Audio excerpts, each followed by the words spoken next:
finally, to wrap up, number 9, walk the talk. This is about authenticity. Authenticity and transparency are the insurance policy for socially responsible business. If you make claims that you are a values-driven business and you are marketing on a combined value and values proposition, you will be held to a high standard. And authenticity and transparency are what help you protect yourself and maintain that standard. So number 1, do the right thing. Make sure that you're living up to your promise. If you're saying, you know, our product is organic, make sure it's really organic and it's independently certified. If you live the brand inside your organization, if we're making a big deal about how, you know, the products in our stores are made with fair labor practices, but we don't provide health insurance to our own employees, that's a real authenticity problem.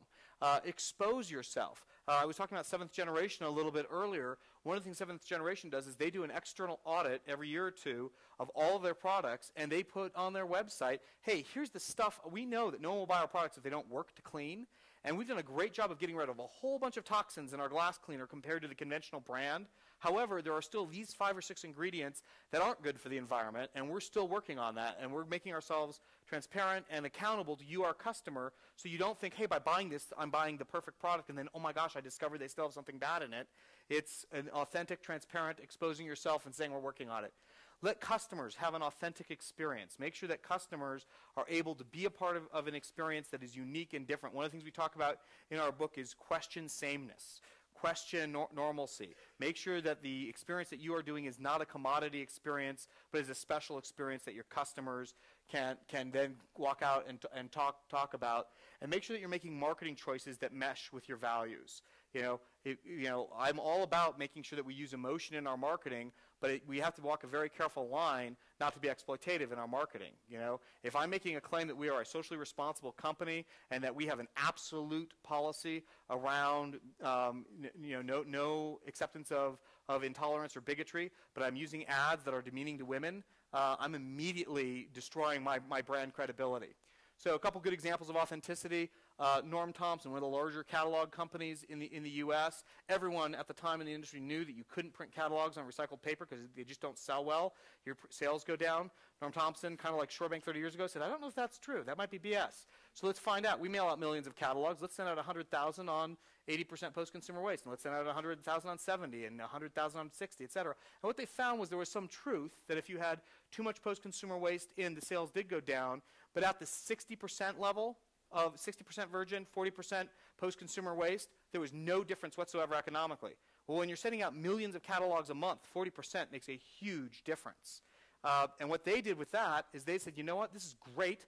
We could use it as a selling advantage about why we're the most environmental company, or we could go to the national conference and we could harangue and lobby every single CEO of every single other catalog company and give them all of our data, which is what they did, and they have been pushing that industry, and bit by bit that industry is going. I already told you about 7th Generation exposing themselves. One final example before we move to the workshop, our own book. One of the things that we discovered is in our book, our contract said we were responsible and had authority over every word in the book. But then we got some words we hadn't written. At the very end, there's a little thing with all the, little teeny type about the Library of Congress and whatever else. But we thought, well, we better read that too since we're responsible for everything. And in it, it said, this book is printed on as much recycled content as is possible. And we said, that's weird. We have a chapter in our book about how you want to disclose what you're using and be authentic and transparent. And we also have a thing in here about business-to-business choice making and supply chain. And a part of your marketing is what do you choose to print your stuff on. And we use the New Leaf Paper Company as an example in our book.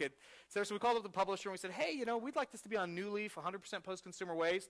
And they said, boy, we would too, but our stuff goes to this huge print company. They buy it by the trainload. You're a little teeny nothing book that no way. So this goes around and around and around, and finally we said, okay, we don't get power over the paper choice, but we do get to control every word, so we rewrote that, and we made it big type, and we had it say, we wish this book was printed on 100% post-consumer waste. You will notice in Chapter 5 and Chapter 9 that we use examples, et cetera, et cetera.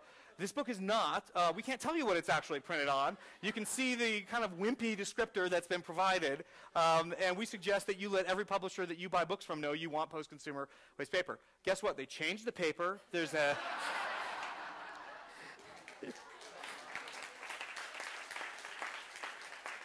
And there's an eco audit in the book that talks about exactly how many trees were saved, et cetera, et cetera, et cetera. And here's the great news. because they had to buy a train car full of the paper and our measly book represented like less than 1% of the books that are going to be created, there's like 200 unsuspecting authors who have no idea that their book is also on post-consumer waste paper.